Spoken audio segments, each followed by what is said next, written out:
Meus amigos, muito boa noite. Para mim é uma grata satisfação estar aqui de retorno a essa casa querida. Quero agradecer a presença de todos vocês, aos trabalhadores pelo convite merecido e pedir a Jesus que nos envolva com a sua santa paz e sua santa proteção.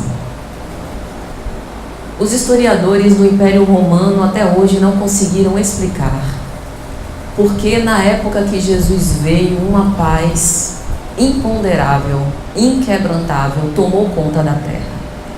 Talvez porque eles não têm a noção evangélica do que significa o planejamento em Cristo vindo à terra para, através do seu messianato, testemunhar o amor no seu estado mais sublime.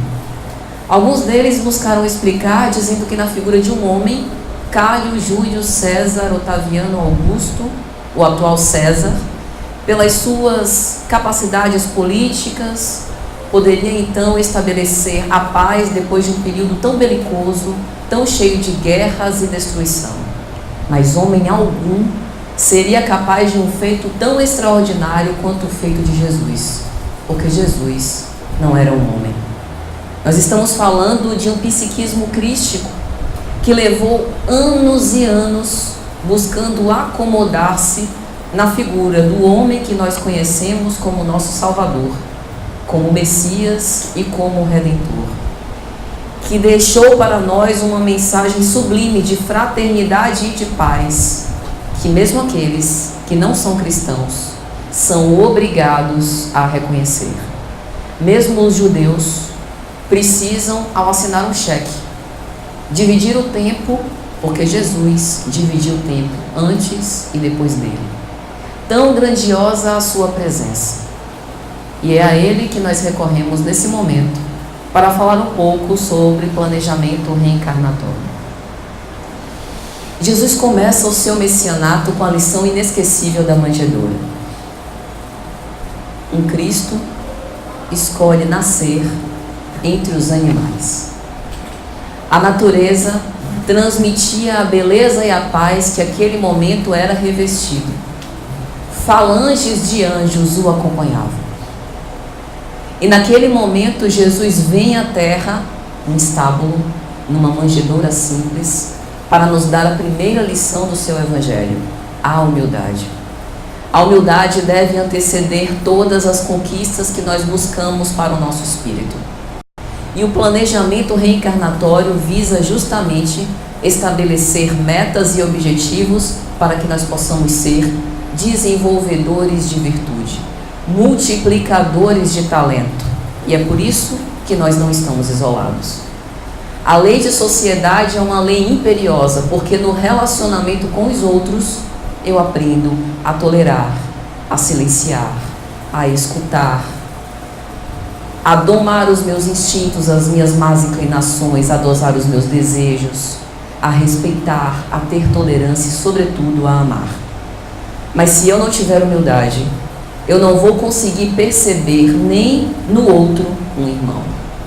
Para que eu possa reconhecer a paternidade divina como Cristo nos trouxe e reconhecer que todos os meus amigos, confrades, compatriotas são os meus irmãos em Cristo, é necessário humildade para dividir o Pai Celestial com todos e dar ao outro, mesmo que eu o deteste, que eu o odeie e que eu julgue que ele não merece, a oportunidade legítima de ser feliz.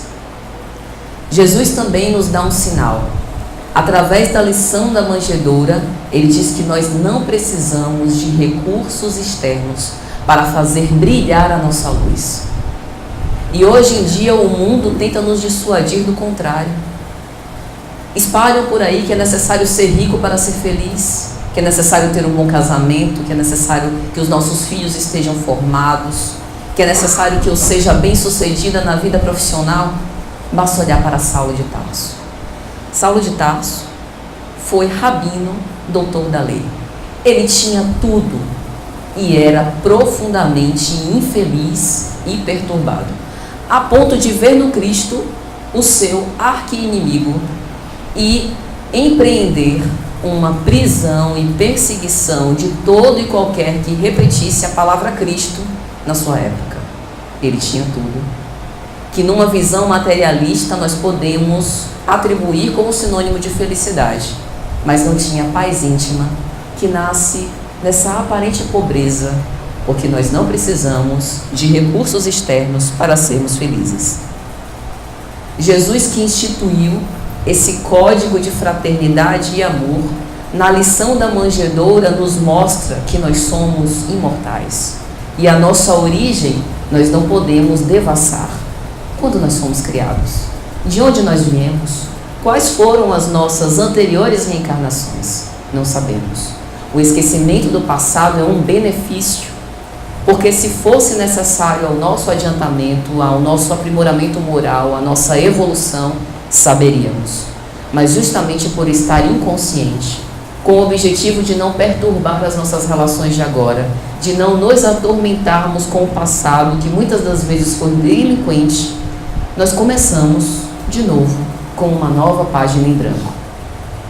O espírito que retorna ao corpo numa nova existência como uma semente, pequenino, mas dotado de todas as potencialidades para fazer fulgurar a sua luz. Deus já nos deu, mas Ele precisa do nosso concurso. Nenhum de nós evoluirá sem esforço próprio, sem esforço pessoal. Deus quer que nós sejamos espíritos puros e perfeitos. A perfeição relativa que é dada à criatura a alcançar, mas através do nosso trabalho. Ele poderia ter nos criado perfeitos se Ele quisesse, mas onde estaria o nosso mérito? Por isso, as provas que nós seguimos dia após dia, na vida diária, nas nossas reencarnações, com o objetivo de burilar o nosso espírito. E a lição da semente nos mostra um outro detalhe importante. A gente não sabe o que vai dar. Fizemos o nosso planejamento reencarnatório. Espíritos amigos, os nossos benfeitores espirituais, aqueles que serão os nossos mentores nessa existência, a nossa família espiritual, que nos aguarda o nosso adiantamento e que muitas vezes não conseguiu reencarnar conosco, torce por nós. Muitos deles afiançaram o nosso retorno, porque por mérito não teríamos nem condição de reencarnar por agora. E eles, como advogados de defesa, disseram: eu aposto nela.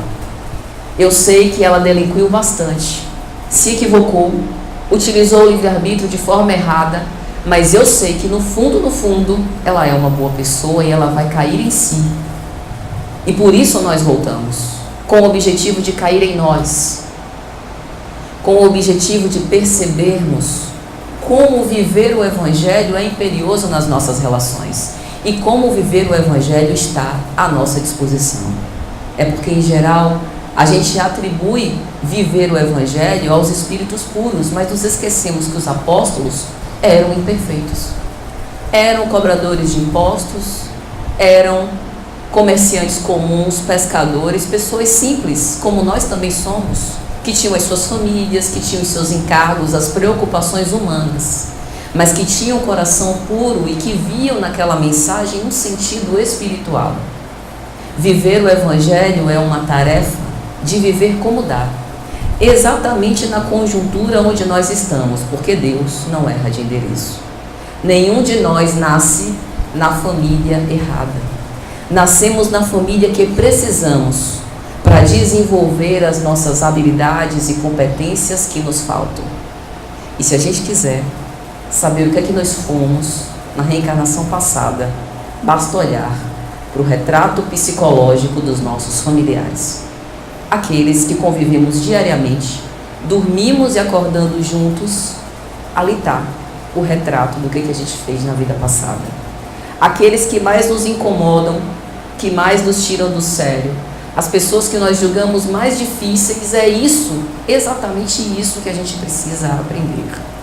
A mensagem do Cristo, o objetivo do planejamento e das reencarnações é que a gente possa aprender e evoluir sempre. Colocar-se à disposição para poder exercer esse labor íntimo. Então veja que, assim como na mensagem da manjedoura, a nossa origem não determina para onde a gente vai. A gente pode ter nascido numa origem humilde e terminar a vida de uma forma muito próspera. E o contrário também pode acontecer. Quantas pessoas nasceram em berço de ouro e encontraram um túmulo na necessidade, na penúria, com enfermidades aviltantes. Nasceram cercados de pessoas e morreram sozinhos. Por quê? Não há fatalidade na criação. Não há um destino predeterminado e engessado que nos obrigue a seguir um trilho. Há uma trilha. Essa trilha significa o conjunto de provas que muitas vezes nós participamos da escolha. O gênero de provas que nós escolhemos. O espírito reencarnante, em geral, participa dessa escolha, porque ele percebe que aquele gênero, embora seja chato, difícil, requeira renúncia, é ideal para que eu possa crescer. E quando a gente está do lado de lá, a gente está doido para voltar para o lado de cá, porque a gente só progride na carne. Como é que eu posso me desvencilhar das minhas imperfeições materiais se eu não estou no mundo material? Como é que eu posso melhorar e lidar com conflitos e problemas de relacionamento se eu não estou vivendo e me relacionando com as pessoas? Como é que eu sei lidar com a prodigalidade se eu não tenho a prova da fortuna? Como é que eu exercito a humildade se eu não sou colocada em situações que o meu orgulho é posto em prova? Por isso, precisamos das provas. Mas a Terra é um mundo de provas e expiações. E a maldade ainda é preponderante. Não dizemos isso para desanimar. Dizemos isso porque a psicosfera da Terra é o resultado das psicosferas individuais daqueles que a habitamos. Nós estamos como enfermos num hospital-escola. Aqui não é um parque de diversões, em que a gente lida com as distrações e esquece a vida passar. É lógico que o lazer é importante, os momentos de confraternização familiares são muito justos. Deus nunca abominou os gozos terrenos, mas sempre nos advertiu para a necessidade de não perdermos o foco para a ascensão espiritual. E como estamos num planeta de provas e expiações, a nossa vida invariavelmente nos apresentará dificuldades, vicissitudes, que nós precisamos perseverar até a finalidade essencial. Mas tem algo para atenuar a situação difícil. E está no capítulo 6 de O Evangelho segundo o Espiritismo, o Cristo Consolador. Vinde a mim, vós que estáis sobrecarregados e em sofrimento, e eu vos aliviarei. Porque o meu jugo é suave e o meu fardo é leve. E a gente esquece de deixar todas essas nossas preocupações e endereçá-las ao Cristo. Não que Ele nos alige dos problemas de uma forma mágica, mas Ele vai balsamizar as nossas dores, com o objetivo de nós recobrarmos o otimismo e a esperança para perseverar nas provas que nos são necessárias. O Cordeiro de Deus imolou-se para nos provar a imortalidade da alma. E a gente se preocupa com provas pequenas que vão durar no máximo 70, 80 anos, 90 anos para quem viver muito, esquecendo que a nossa destinação é a imortalidade. Portanto, a partir das questões 851 de O Livro dos Espíritos, Kardec vai examinar que essa fatalidade em verdade não existe e é escolha do próprio Espírito. Somos nós que vamos moldando o destino com respeito à consequência das nossas próprias escolhas e das nossas próprias faltas. Isso significa que se nós estamos sofrendo muito agora, provavelmente fizemos escolhas muito equivocadas antes. O passado, não podemos mudá-lo. Ele está lá, marcado na nossa consciência para sempre. Mas o futuro, esse a gente tem poder de mudança.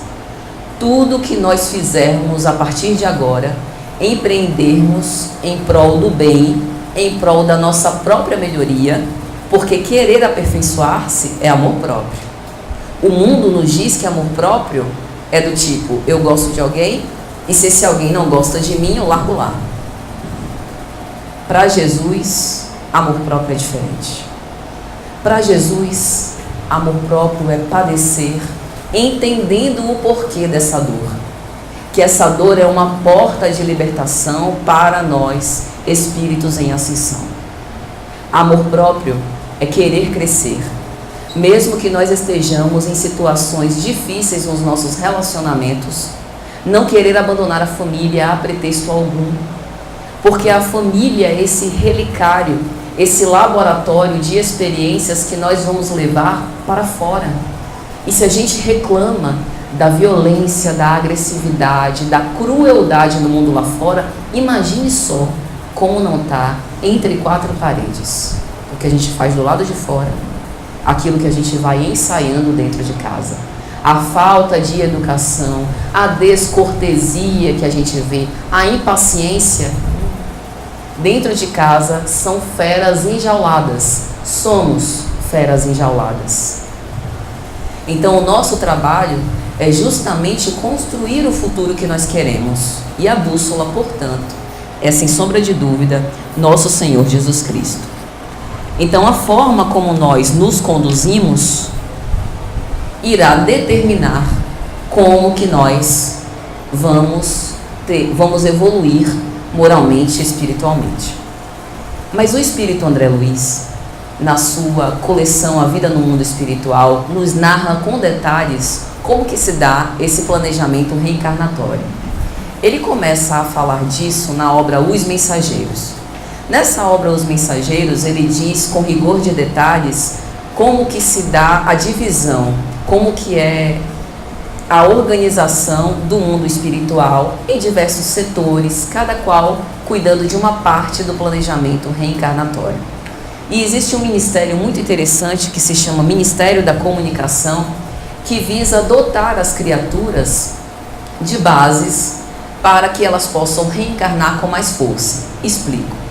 Antes de reencarnar, nós passamos por cursos de evangelização em geral, por seminários e com palestras como essas aqui. Porque muitos de nós não teremos condição nessa vida de ter contato, por exemplo, com a doutrina espírita, que nos explica de uma forma muito clara o Evangelho do Cristo. Então nós preparamos o nosso espírito, nos preparamos espiritualmente antes, através desses seminários, para já chegarmos prontos. Acontece que o retorno ao corpo é muito perturbador. E como nós temos esse esquecimento do passado, ou seja, a nossa consciência está parcialmente obliterada pelas vestes carnais, nós guardamos isso como intuições, mas não como uma mensagem clara e cristalina. E isso também faz parte da misericórdia e da sabedoria divina. Porque se nós tivéssemos essas informações frescas na nossa consciência, nós seríamos naturalmente impelidos ao bem e não teríamos aquela possibilidade de errar. Muitas vezes a gente não erra por falta de oportunidade e não necessariamente por mérito nosso. Então, guardando essas boas orientações como intuições, está no nosso querer. E é aqui que a gente usa o livre-arbítrio. Nenhum de nós, mesmo em situações muito complicadas, muito atávicas, estamos privados completamente do livre-arbítrio. Sempre teremos oportunidade de alguma dose de escolha. Em algumas encarnações muito expiatórias e atávicas, o nosso livre-arbítrio está mais cerceado. Mas isso porque antes tínhamos o livre-arbítrio mais aberto e utilizamos mal. Isso significa que através da nossa força de vontade, nós vamos escolhendo entre o bem e o mal. E assim nós vamos adaptando o planejamento reencarnatório adredemente estabelecido, participando das nossas escolhas. É como se fosse um rascunho e nós vamos dando o acabamento final na própria reencarnação, participando em conjunto e colaborando neste processo. Mas é importante dizer, nunca estamos sozinhos. No momento em que nós elevamos o nosso pensamento ao alto, a espiritualidade superior sempre está disponível para nos atender prontamente. Imagine que hoje, com todas as tecnologias que nós temos, o WhatsApp que faz ligações ao vivo com a câmera, mensagens que nós trocamos quase que instantaneamente com diversas partes do mundo, imagine os recursos que o mundo espiritual não tem para nos atender. E como nós sempre temos um mentor espiritual que nos assiste, um anjo de guarda, ele sempre fica atento no momento em que nós pedimos essa ajuda e esse socorro. Portanto, nunca estamos sozinhos, mas precisamos ter a iniciativa para seguir esse bom caminho. Por isso, como vai dizer Emmanuel em uma de suas mensagens, nós temos os 4 evangelhos, mas nós temos que ser o 5º. Nós somos o 5º evangelho vivo, a carta viva de Jesus, o evangelho inacabado. E nós vamos construindo a nossa história da forma como nos comportamos perante as experiências. As experiências, elas são neutras em si mesmas. Mesmo doenças muito difíceis, como por exemplo um câncer, veja como há pessoas que encaram essa prova com otimismo, buscando os recursos disponíveis na medicina da época, e esse comportamento interior, as emoções, fazem com que a resposta ao tratamento seja sumamente diferente. A própria ciência prova isso. E há pessoas que, quando recebem essa notícia, se abatem, se deprimem, é natural, mas não buscam lutar com o objetivo até de prolongar a sua vida. Então as experiências, elas visam nos colocar numa prova de fogo para que a gente dê a nossa resposta. É essa resposta e esse comportamento que vai nos dando a sabedoria e vai fazendo com que a gente progrida na nossa vida existente. Mas foi na obra Evolução em Dois Mundos, por André Luiz, no capítulo 19, quando ele fala sobre reencarnação, que ele nos explica exatamente como é esse planejamento reencarnatório. O planejamento reencarnatório da próxima existência começa na morte dessa. Nós desencarnaremos como houvermos vivido. Embora as doutrinas, principalmente a doutrina católica, tenha alguns rituais e sacramentos, como a extrema-unção, que no momento derradeiro o clérigo abençoa e a pessoa que está partindo pede remissão dos seus pecados, e assim os seus pecados são perdoados. Nós que somos espíritas sabemos que não é bem assim que funciona. Allan Kardec, na obra O Céu e o Inferno, Código Penal da Vida Futura, estabelece 3 passos para quitarmos as nossas dívidas perante a justiça divina: arrependimento, expiação e reparação. Portanto, não dá para pular etapas.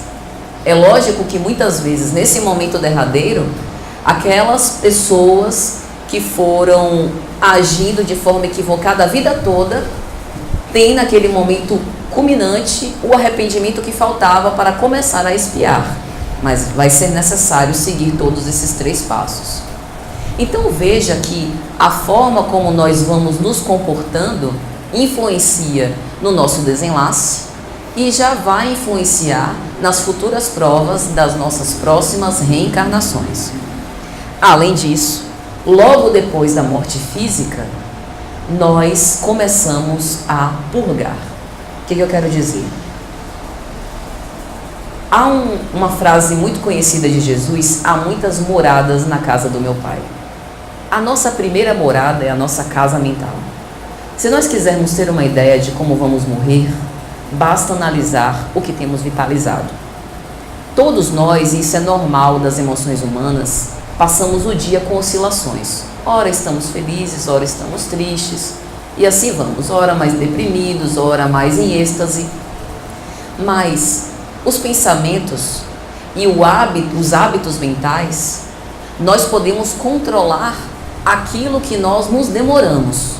Um pensamento ruim, um pensamento de raiva, um pensamento de angústia, de ciúme, de inveja, pode vir. É natural da nossa condição de imperfeição. Mas o que é que eu estou nutrindo? Eu estou me lembrando daquela mágoa que aconteceu há 50 anos atrás, numa tarde de verão, na cidade tal, como se tivesse acontecido agora. e estou esquecendo de todas as coisas bonitas que aconteceram na minha vida? O que eu estou nutrindo? O que eu estou alimentando? Essa vitalização gera em derredor de nós a nossa psicosfera.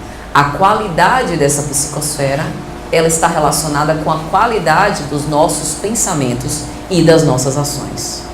Por isso que Jesus disse, a cada um segundo as suas obras. Enquanto nós estamos na carne, é uma maravilha, porque nós temos as distrações. Se eu tenho um pensamento atormentador e não quero pensar nisso, eu posso anestesiar a minha consciência. Há diversas opções na vida para eu anestesiar a minha consciência. O álcool, os divertimentos, as drogas, outras fixações, enfim. Mas quando nós desencarnamos, não há para onde fugir. Nós nos livramos das vestes carnais e estamos desnudos. Só nós e Deus. Só nós e a nossa consciência. E é aí que o bicho pega, como se diz na linguagem popular. É por isso que nós vemos tantos relatos, principalmente pelo espírito André Luiz, pelo espírito Manuel Filomeno de Miranda, dentre outros, narrando a perturbação, as cenas de inferno, de angústia, daqueles que partem, daqueles que nos antecederam no túmulo, mas também as cenas positivas. Não é ser santo, é santificar a vida. Dentro da vida que nós levamos, com a nossa estrutura familiar, com o nosso trabalho, com as nossas experiências, dar ao outro o melhor de nós. E olhar no outro o melhor que o outro tem. É assim que nós vamos estimulando aquela benevolência para com todos, que é a autêntica caridade, conforme Jesus compreendia. É assim que nós vamos estabelecendo relações mais saudáveis. Se nós queremos saber como está o nosso relacionamento com Deus, basta analisar como está o nosso relacionamento com os homens. Porque não se pode amar a quem eu não vejo, se eu não consigo amar a quem eu vejo. Amar ao próximo como a si mesmo. E amar a Deus acima de todas as coisas. É uma tríade, é indissociável, não dá para deslindar. Então observe que o nosso planejamento já está sendo elaborado desde a vida presente através das nossas decisões. E aí, quando retornamos para a pátria espiritual, imersos nessa consciência que pode ser tormentosa ou pode ser serena, a depender de como nós nos conduzimos e do que nós vitalizamos, nos vem um desejo de voltar à carne. Porque nós nos damos conta das oportunidades perdidas e queremos logo colaborar para o nosso adiantamento. Em geral, vamos para uma estação de auxílio, de aprimoramento no mundo espiritual e até que estejamos devidamente preparados, voltamos à carne. O planejamento reencarnatório varia, portanto, num sem número de nuances. Depende das nossas necessidades. Depende da forma como nós despertamos do lado de lá. E depende também do tipo de provas que nós vamos escolher. E aqui eu começo a dar alguns exemplos. Por exemplo, quando nós lemos a obra Há 2000 anos, pelo Espírito Emmanuel, nós temos ali a figura de Públio Lentulus, senador romano, um homem orgulhoso, que martirizou a sua mulher por mais de 20 anos, Lívia, cristã, que ele não concordava com a fé religiosa dela, fez um exílio emocional, cortou todo tipo de relação afetiva com ela, embora permanecendo casado, para as aparências sociais. Ela morre no circo do martírio, numa extrema atitude de renúncia e devotamento, e ele desencarna em dolorosas circunstâncias, com muitos débitos para poder pagar. 50 anos depois, ele volta à carne, como um escravo. Ele nasce como Públio Lentulus, tendo tudo, riqueza, status, participando como um patrício romano, um senador romano, retorna como um escravo para aprender, na marra, a humildade. Submeter-se ao jugo dos homens. Já nasce como cristão, porque plantou essas sementes no seu coração. E, com base nessas experiências, começa a aprimorar-se moralmente, resgatando os seus débitos. Vê? Ele precisou se arrepender das delinquências que cometeu quando estava no auge do poder, precisou de um tempo para expiar, para depois então se retratar com a lei. Temos outro exemplo também nos romances de Emmanuel. Na obra Renúncia, pelo mesmo espírito, temos a história de Antero de Oviedo, autor de um crime bárbaro, desencarna em dolorosas circunstâncias, retorna 2 anos depois, veja que não há regra, numa existência expiatória, com suas mãos mirradas, para aproveitar a missão de Alcione, um espírito superior, mas ainda não um espírito puro, que tinha decidido voltar à Terra por amor para colaborar com o aperfeiçoamento dos seus familiares, dos seus afetos do coração. Veja como a coisa varia.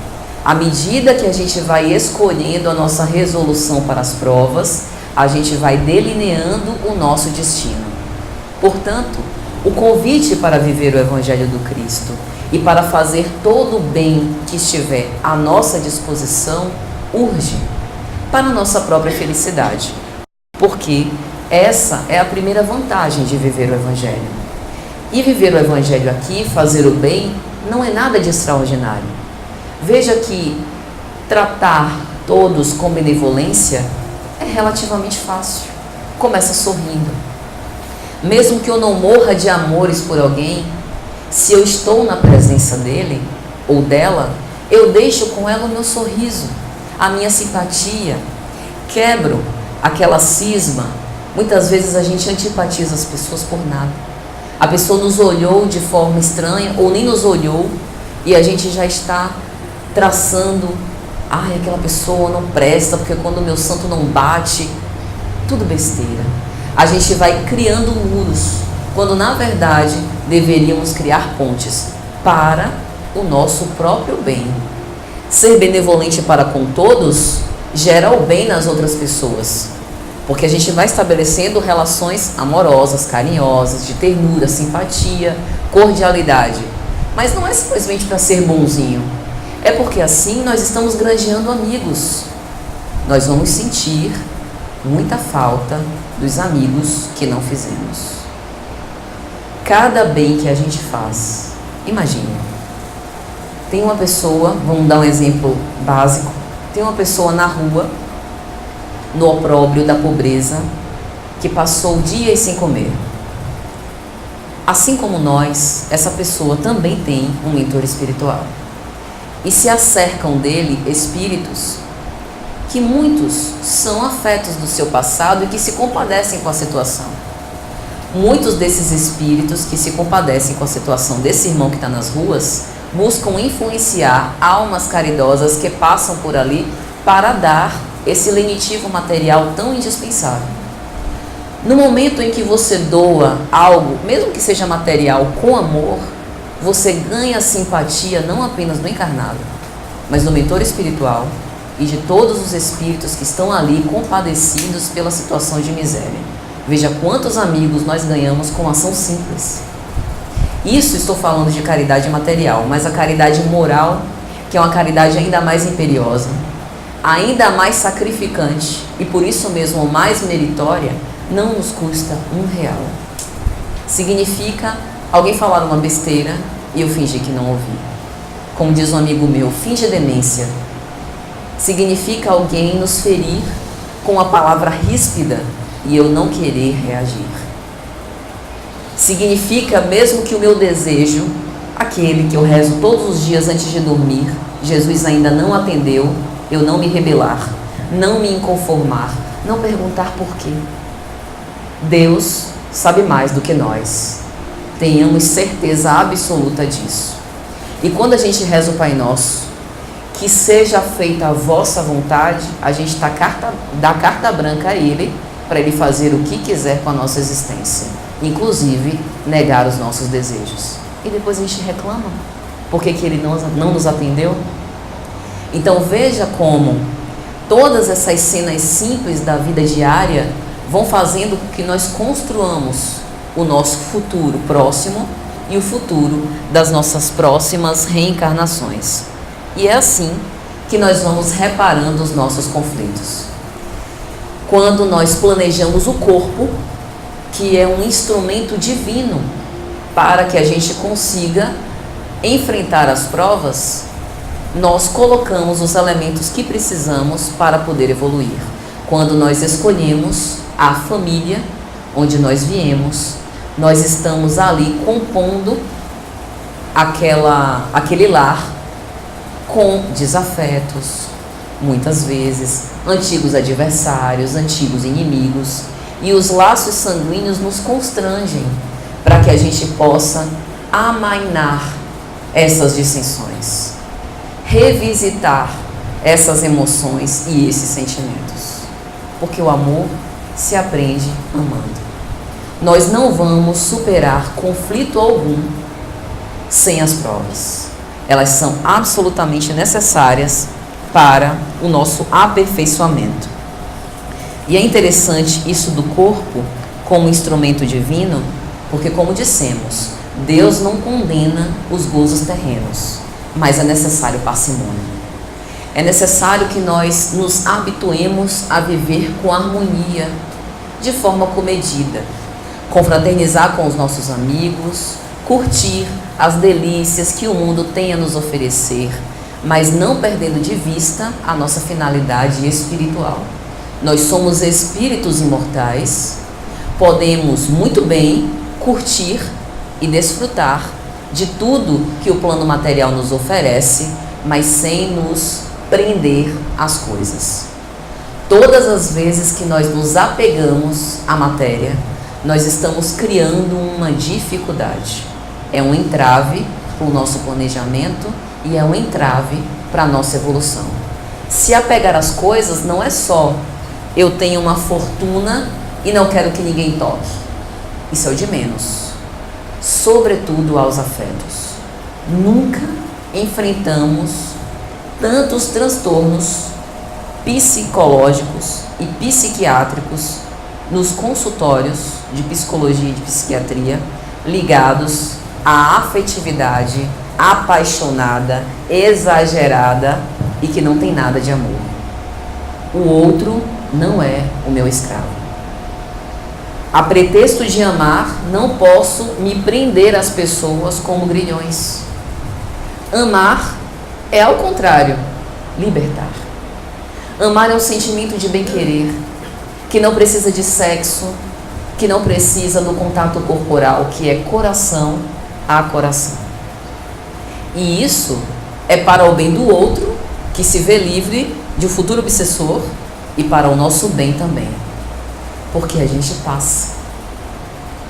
Embora as nossas conjunturas, a nossa socialização, veja quantas pessoas já passaram pela nossa vida, nos encharcaram com o melhor ou com o pior que elas tinham e passaram, e a gente continua. Essa é a nossa primeira missão.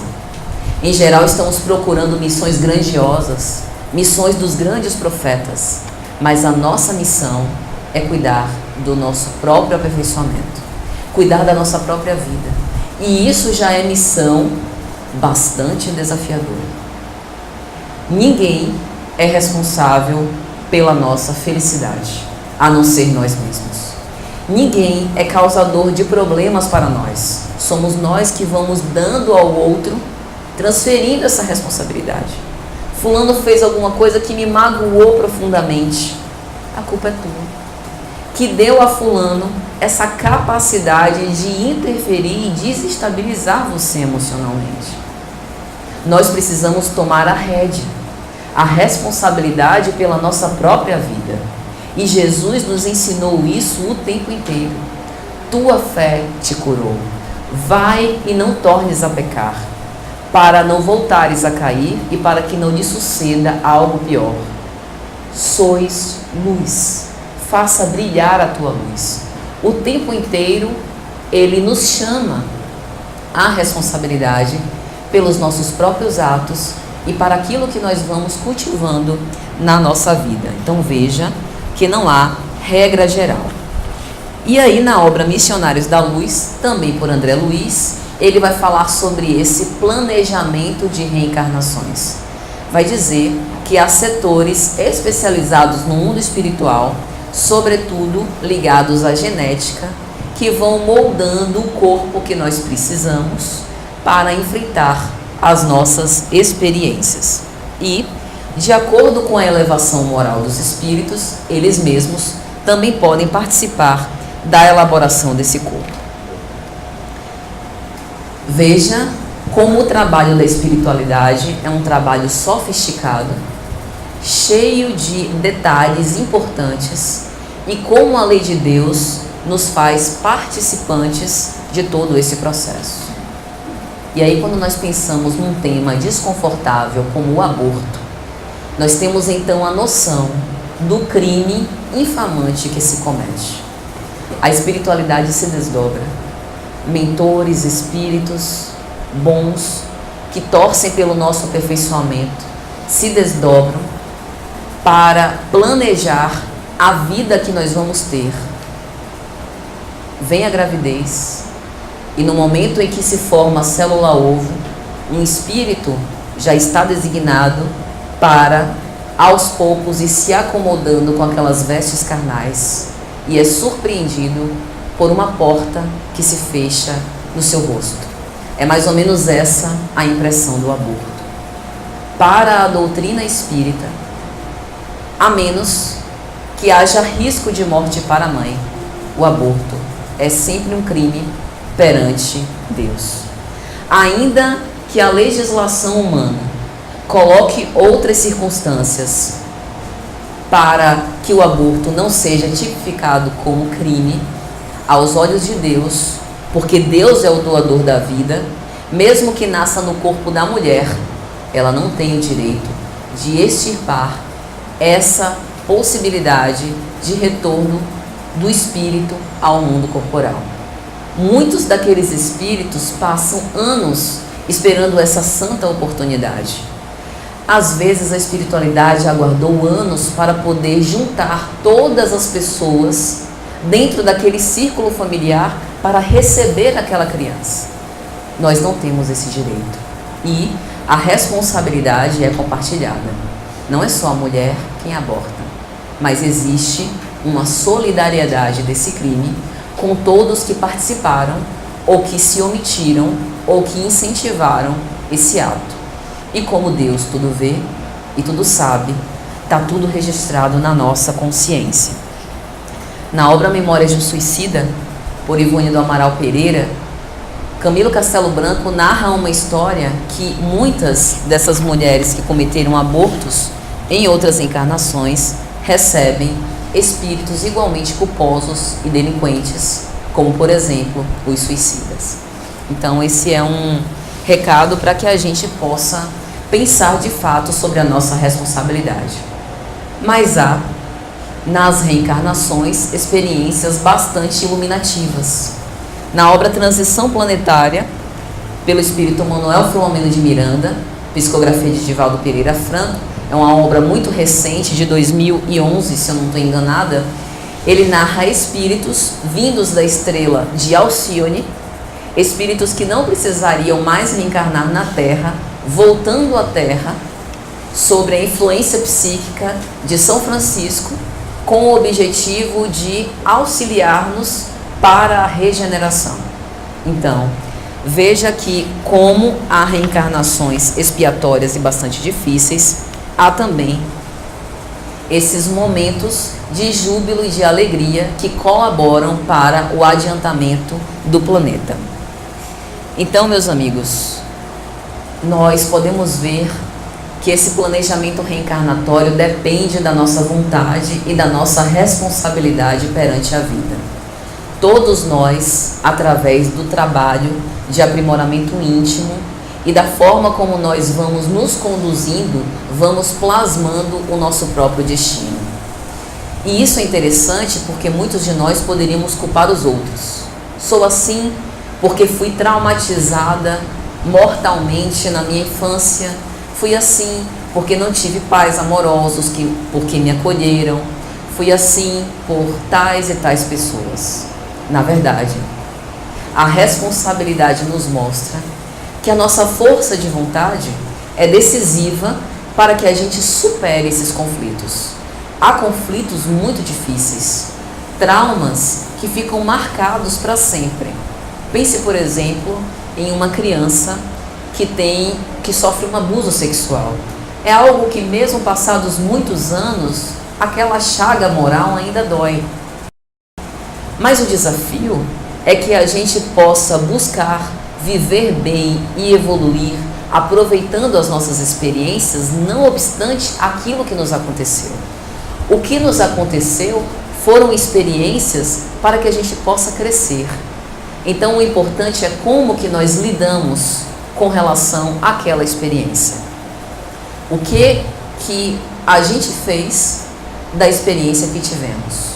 Isso, portanto, é o fundamental.